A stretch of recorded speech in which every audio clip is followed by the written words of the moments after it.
All right, welcome back. You're still watching Daybreak on this 17th day of May 2021, and it's time that we want to dive into the conversation of what is making headlines and informing public discourse in the country, and of course coming after that judgment of the High Court on Thursday night. And if you are to look at the dailies of the day, on the front page of the Daily Nation, you'll see that the story is about the inside the 15-point case to salvage BBI. A memorandum of appeal seeks to overturn last week's High Court ruling, giving details of what would be the grounds of appeal. I'll be reading some of them for you so that you understand what could be awaiting different counsel as well as the judges of the Court of Appeal. Then on the front page of the Standard, you'll see the main story there is Uhuru Raila power team in BBI fight back. You see the faces of the different lawyers, including Solicitor General, the Attorney General, Bensi Hanya, who was a member of a BBI Committee of Experts, Kibe Mungai, constitutional lawyer, and Paul Mwangi from the Building Bridges Initiative, Joint Secretary, and so many other stories that are told on page 6 as well as on page 4 of the Daily Nation that you will see what could be the details of appeal. And we'll be looking at what chances are, but on the 4th page of the Daily Nation, referendum battle as the appellate court is a race against time, since plebiscite must be held before August, and of course being 1 year to the next general election. Will that be binding, and what happens should the Court of Appeal overturn the judgment of the High Court? Will it affect the timelines for the election as well as the supposed referendum? We'll be talking about that. But first, I want us to listen to what the judges had to say on Monday when they spoke about the Building Bridges Initiative process being unconstitutional. Listen. That being an unconstitutional and an unlawful entity, the Steering Committee on the Implementation of the Building Bridges to a United Kenya Task Force report has no legal capacity to initiate any action towards promoting constitutional changes under the Article 257 of the Constitution. 6, a declaration is hereby made that the entire BBI process, culminating with the launch of the Constitution of Kenya Amendment Bill 2020, was done unconstitutionally and in usurpation of the people's exercise of sovereign power. A declaration is hereby made that the entire unconstitutional and constitutional change process promoted by the Steering Committee on the Implementation of the Building Bridges to a United Kenya Task Force report is unconstitutional, null, and void. All right, that is Professor Joel Ngugi, the presiding judge of that bench, 5-judge bench that made that declaration and, of course, disrupted a lot of affairs when it comes to the politics of the country. And in studio, we have Malcolm Maro, who is the Deputy Majority Whip at the National Assembly. We have Beatrice Elach, who is the CAS at the Public Service and Gender Ministry, as well as Caleb Kositanyi, Member of Parliament for Soy constituency. And let me begin with you, Honorable Malcolm Maro, because, of course, this is quite a deflation, if I may put it so. I saw you addressing the media, or rather, some of you addressing the media at a press conference that you also attended. And was this expected? Because it's been a couple of months for the case going on. I remember as late as Monday, there are some members who attended the show here, and they were very confident that the judgment would come and would clear the way for the process towards the referendum. Now that is almost disrupted. Well, I believe the situation we are in, when you go to court, you are 50-50. You can get either a win or a lose. Mm-hmm. Now, given what happened on Thursday night, I don't know why they did not start ruling by 8:30. They had to choose the prime time of the night. They started quite early. They started late afternoon, but it was a long judgment. They should have, they knew the size of the judgment, they should have done 8 o'clock. And they give us a break for the evening. We have other matters. Now, that is not the issue. The issue is when you go to court, it is because you believe in court. If you believe in a court, you believe also in the outcome, which can be either way. Now, fortunately, this is not the Supreme Court. It is the High Court which has originated a matter of which we have organized an appeal. Mm-hmm. Now, by the time you agree with that process, then we better abide by the outcomes. And I can say I'm surprised by the behavior of some proponents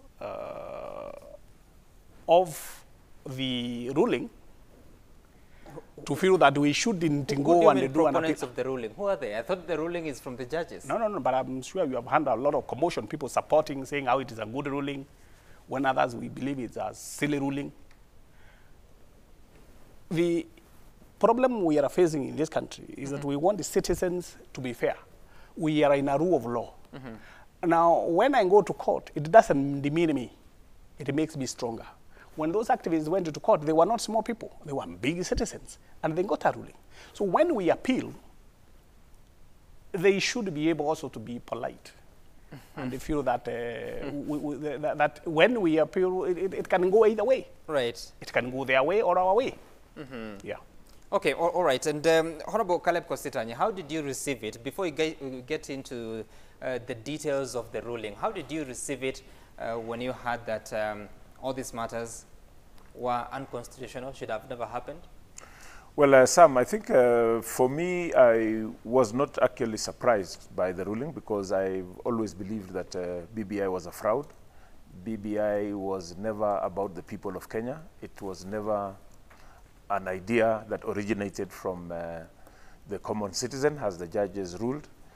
And from where I sit, the winner was the Constitution of Kenya. The winner was the rule of law. The winner was the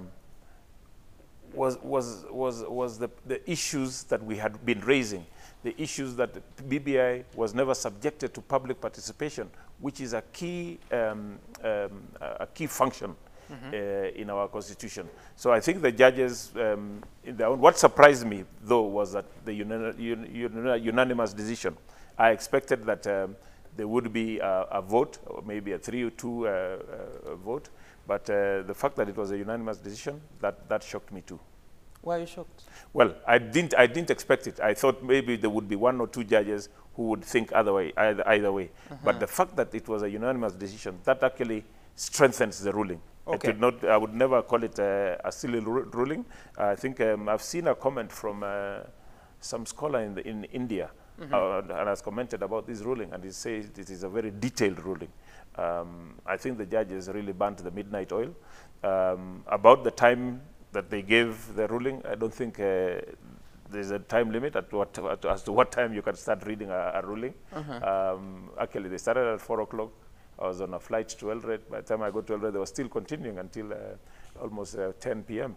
And I think Kenyans had the time to see it through. Okay. I believe in the reactions, it was very unfortunate to see some of my colleagues address a press conference and castigate the judges, mostly people who have not even gone to a school of law, and they were saying that the judges were practicing judicial activism. It was actually very unfair because, as Honorable Mauke has said, when you present a case in court, it's either you win or rather you get your prayers granted or not. And we should always learn to accept the verdicts of institutions. Okay. Okay, all right. I want us to listen to something that the judges spoke about, and this is a matter that has been of much contention. We have spoken about it with the Honorable Malcolm Mori here. That is to do with the 70 constituencies, as well as Beatrice Elachi, on what it meant for the Constitution. I remember us debating about who should do or who should assign the constituencies to the different counties. But the judges are saying that you cannot do the work of IBC. Listen.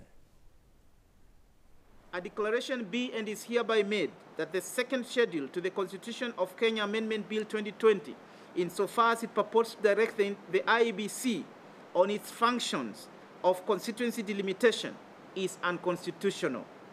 16, a declaration be and is hereby made that the second schedule to the Constitution of Kenya Amendment Bill 2020, insofar as it purports to have determined by delimitation the number of constituencies and apportionment within the counties, is unconstitutional for want of public participation. Honorable Elachi, of course, I would want to hear where you stand with the ruling, but as you do so, so now, yes, it's okay to add or reduce the number of constituencies in the constitution. That's what the judges said. But to go ahead and decide that they're supposed to be in 28 counties in Murang'a and not any other county, then there's a problem with that. How are you reacting to that? Well, first of all, thank you very much. And indeed, I just want to respect first the judiciary and to appreciate that, yes, we have 3 arms of government in this country, well stipulated in the Constitution. Having said that, I would start by saying, I think in 2020, the former CJ came out and told us the judiciary is not happy with the BBI.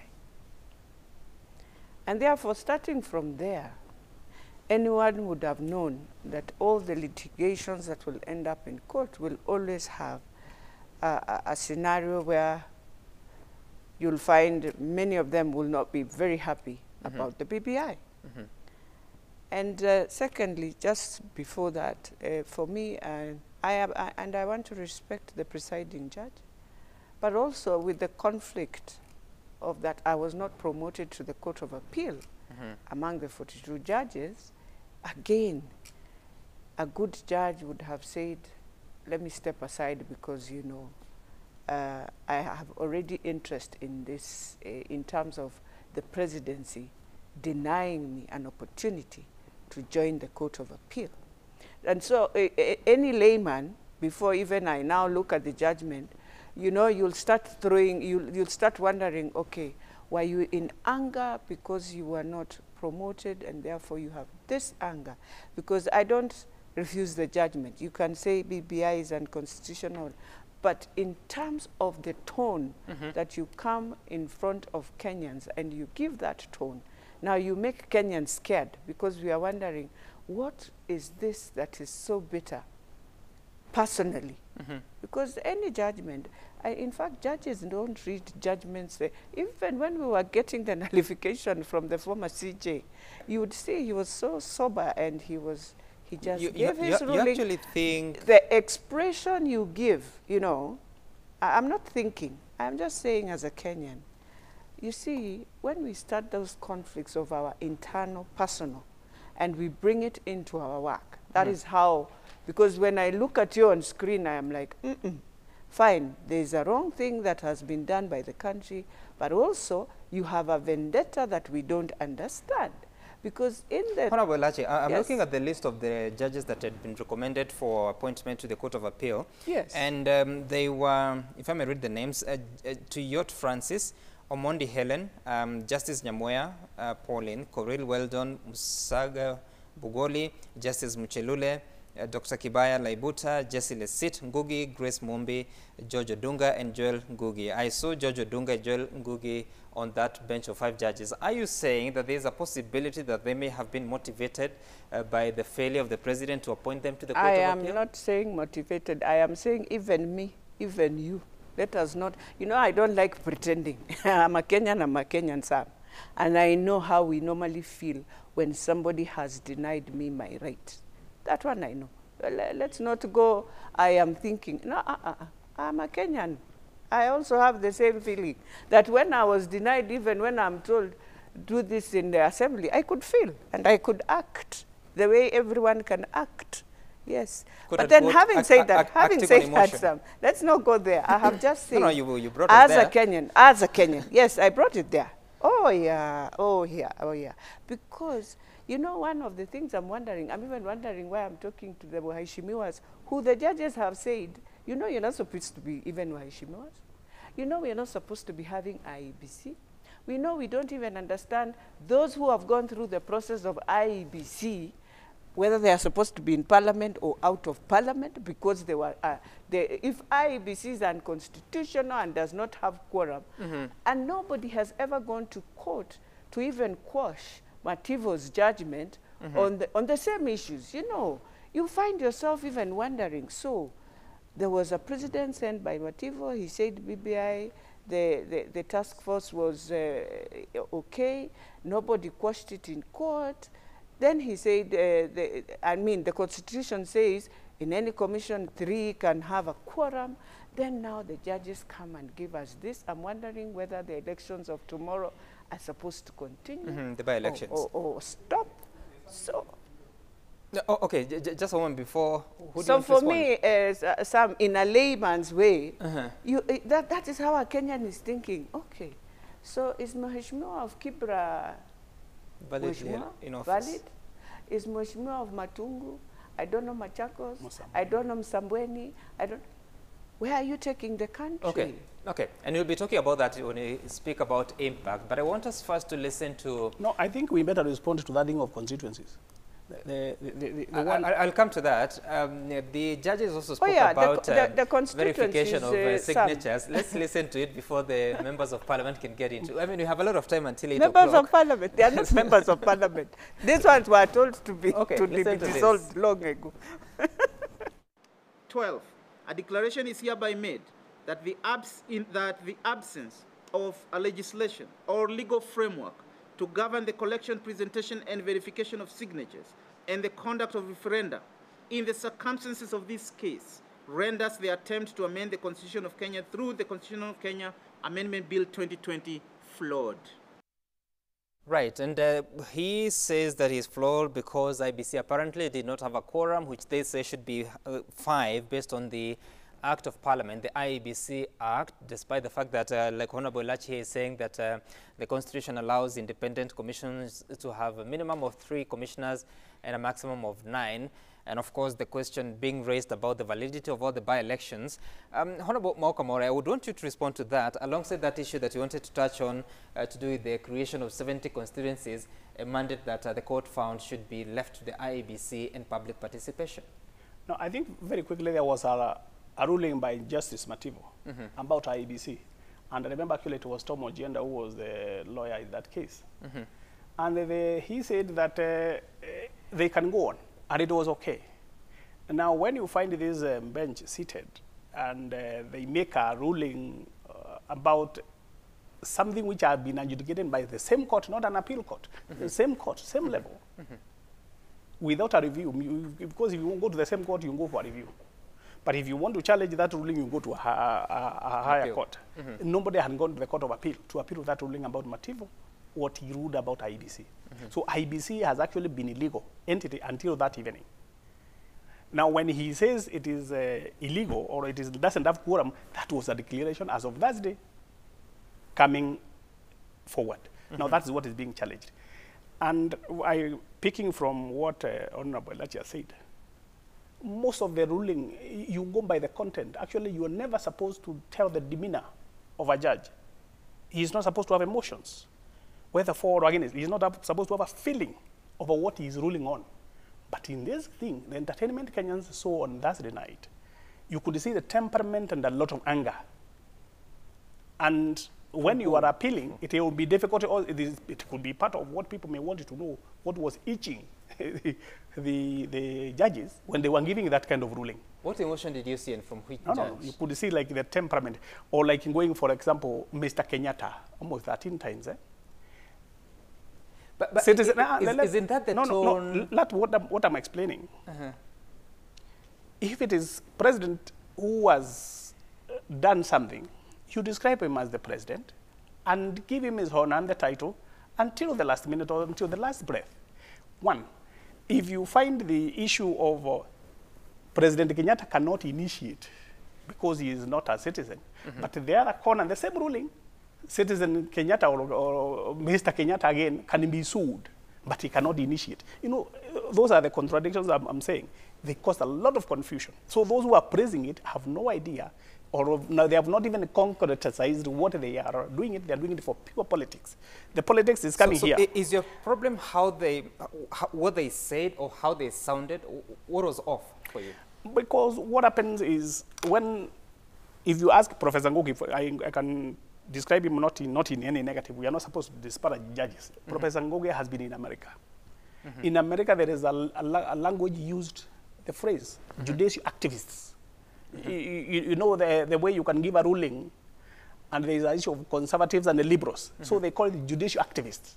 So judicial activists, they can pick things from the air and adjudicate on them. You bring activism on the bench, and they start even legislating on the bench. Legislating in this sense, there are supposed to be 3 arms of government: the judiciary, there is the presidency or the executive, and the legislature. You are not supposed to have a legislature fighting the executive or a legislature fighting the judiciary. We are not supposed to criticize a ruling except by an appeal. That is how you criticize a ruling of a court. Now these judges, between this Maraga, as it has been described, he came and said they have a problem with the BBI. So he went ahead and constituted a bench that will reflect his mind. Now, how do you know that? I mean, he just needed to get 5 judges of the High Court. No, but himself he said he has a problem with the BBI. That's fine. So what I'm saying now, if he said that, then he goes ahead and constitutes a bench. He will not constitute a neutral bench. He will just go and confirm what he wanted. What is a neutral bench? I mean, they are judges of the High Court qualified to occupy those offices? offices? He knows them. And the issue we are talking about is we are actually in a moment of judicial anarchy. Judicial anarchy in the sense that you wake up one morning and ask the president to dissolve parliament. It has not been reversed or appealed. It's just hanging there. No, it's in court, I believe. Pardon? That advisory is in court. No, I'm saying it has not been concluded whether he is dissolving parliament or not. And even if you were to dissolve that parliament, why I'm telling you we are living in a moment of anarchy. And judges are not supposed to live in a vacuum. It's like you and me. We live in this society. You are going to declare IBC has having no quorum.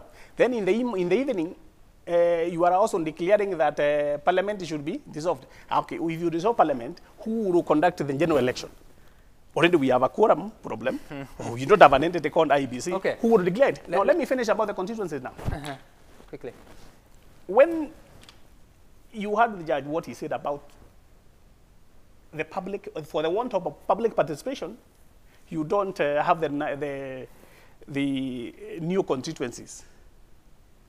Now, when you talk about the want of public participation, when they were doing the steering committee, the one they didn't vote on, they did it for more than a year when they actually went to every corner of this country talking to people. And I know the only things that they were not in that thing which were negotiated later, there are 2 things Kenyans didn't want. The issue of the women reps, and you can see actually it was taken to the Senate, and also the issue of the Senate. They wanted the Senate scrapped. That one everybody went silent on. But everything else actually is documented in over 70,000 pages by the steering committee, public participation. Now, when you have it, it then disappears when it now comes to the signatures. Because when you have collected signatures on a bill, which we don't have public participation. Now, the public participation part, nobody has defined who is public participation, because according to the judges, the 4 million people who signed for this thing did not go through public participation. Now, surely how do 4 million people signing something they don't know, something which is alien to them, something which is dangerous to them? It is not possible. So that's why I'm saying the era we are in is purely judicial anarchy moment in this country. Okay, that's your take. And let's listen to what more they said, and specifically what Honorable Maore is complaining about the term on the president. A declaration is hereby made that Mr. Uhuru Muigai Kenyatta has contravened Chapter 6 of the Constitution, and specifically Article 73, Sub-Article 1, Sub-Sub-Article A, Sub-Sub-Sub-Article 1, by initiating and promoting a constitutional change process contrary to the provisions of the Constitution on amendment of the Constitution. All right, and that's what Honorable Maore has a problem with, terming the president as Mr. Uhuru Kenyatta. I'm just looking at the document that gives the judgment on whether the president was a respondent in the case. Was he a respondent, if you know? Because if he was a respondent, he would be having a team of lawyers to go and defend him. 1. 2, how does, actually even today, how does proposing the amendment of a constitution violate a constitution? That violation, I'll get back to you on that, but first let me hear from Honorable Kositany here, because all these matters being said that the judges may have been, she said I should not use the motivation aspect, but influenced by the lack of appointment by the president. The demeanor, judicial activism, judicial anarchy have been said here. What's the truth based on where you sit? Sam, I think when we fail to do certain things, they will always haunt us as human beings.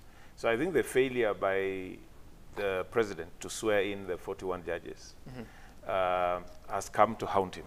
And that is why there is a escape route for those who don't agree with the ruling, that these judges were propelled by the fact that some of them were meant to have been promoted to the Court of Appeal, and hence by the president not exercising his constitutional mandate to swear them in. Then they feel the judges, of course, will have a grudge against the president. But I think, all in all, I can see Honorable Maoke is very passionate and about the judge referring to President Uhuru Kenyatta as Mr. Uhuru Kenyatta. I think that is a role that we would leave to the president himself to address. And if he feels that they didn't address him in the proper manner, then he has the liberty to seek redress in court. But I think the judges, in their own intelligence and ruling, they were actually speaking to the issues that were brought before them. The issue of public participation is a very key issue. And I speak because I come from Uasin Gishu County. The BBI task force came to Uasin Gishu County. Traditionally, Kenyans, when we have had any issue to do with public participation in Uasin Gishu County, we have always held it at the Eldoret Town Hall, which is the county government offices now. There is a big hall where all leaders come, and there's a public address system, and it is open to all members of the public, and you give your views. In this instance, it was held in our hotel, somewhere in the outskirts of Eldoret. None of the elected leaders, 6 members of parliament, a senator, governor, and a women rep were invited to that function. Right. So it was a private affair. Those who were invited were people who had been, looked like they had been given notes on what to go and say in support of BBI. And that is what they call public participation. We were given 3 constituencies as Uasin Gishu County, which we never asked for, Sam. It's not that we don't need them, but we never asked for them. And they say when the deal is too good, think twice. So how do you just say Uasin Gishu, give them 3 constituencies that they never asked for? So this BBI, right from the beginning. And you don't know what informed that decision? We do not know what informed that decision. We need the constituencies, of course, but we never asked for them. You don't know, we don't think it is a priority for... You don't know because of why you stand on BBI, or you genuinely don't know? No, I genuinely don't know how they arrived at giving us 3 constituencies. I have no clue, because in our priorities as Uasin Gishu County, we would rather, and I would rather have more funds allocated to CDF based on the population, rather than create another constituency. Okay. Yeah. All right, let's listen to some leaders who've been complaining about what Honorable Maoke is talking about here. They spoke somewhere in, I believe it was Kajiado, or was it Narok? Listen. Na kwa hivyo rais na wengine wetu ambao tupatia tu majukumu tutekeleze mahitaji ya wananchi, tunasikia kunyanyasika. Lakini vile tumesema koti ni yetu sisi wote, na sisi tutaenda kotini. Sababu ni taifa letu, ni nchi yetu, na mpaka tupate na sisi haki yetu. Na tutapata haki yetu. Alafu namuita rais wetu ambaye tumechagua zaidi ya milioni 10 ati Mr. Hiyo ni kukosa heshima ambaye mimi sijui nitasema. Ningetaka kusema maybe tufikirie mambo ya kutengeneza katiba, ndio wale wa jaji wao wanapigiwa kura kama vile wanafanywa United States. So there's real anger to the extent that Mheshimiwa Ole Kenta there is proposing that we now start voting for judges, and we have the capacity to vote them out. I mean, at such times, a lot of value is lost. Is there anything that you would say was beneficial, Honorable Elachi, from that judgment that would help the country moving forward in approaching different constitutional reviews that may come, as well as in our conduct of civic processes? You see, let me say this. First, we talk of public participation. We have to go back to Parliament and request Parliament now to do the law, so that people can understand. So that when you go to court, you are able to to define that in public participation we did not do this and this, because that is one thing we've been running away from. And every time everyone runs to court, is talk about public participation. But in true, we have no law, a framework that can guide the country and say, you have to do public participation, put in the newspapers, do this and this and this. So we have to get this law of public participation. Then now we are able to say the judges erred or did not err. Or even the judges are able to say we did not. For me, when I was in Embrace, we did serious public participation. So you see now we have no idea how we define what then were we doing.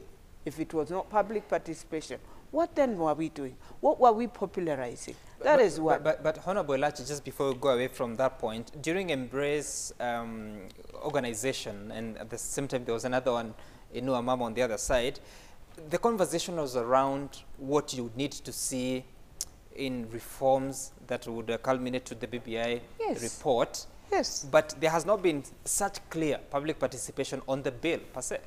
You see, for us women, we were very clear. And we have been clear until we have seen the gains in the bill. Article 43 is what we were going around telling Kenyans, that we need to see health sector being given more money. In fact, we were fighting to even have a health commission. And I remember, and the most issue that we don't want to even talk about again, 2/3 gender was our agenda. And therefore different, and to make it very interesting, Sam, when the task force was at KICC, everyone took a memorandum, even from the private sector. So do we call that public participation, or what do we call it, is what I'm trying to now say. We need to look at the judgment and ask ourselves, what is public participation? Then now we come to the other question that will come out, and people are wondering, Wanjiko was a street name that we gave ourselves, that the Wanjikos are the citizens. But you see, there is no Otieno and there. Now when you come to law, you cannot now, you have not defined Wanjiko. Who is Wanjiko? Is it Wanjiko from Central Province we are talking about?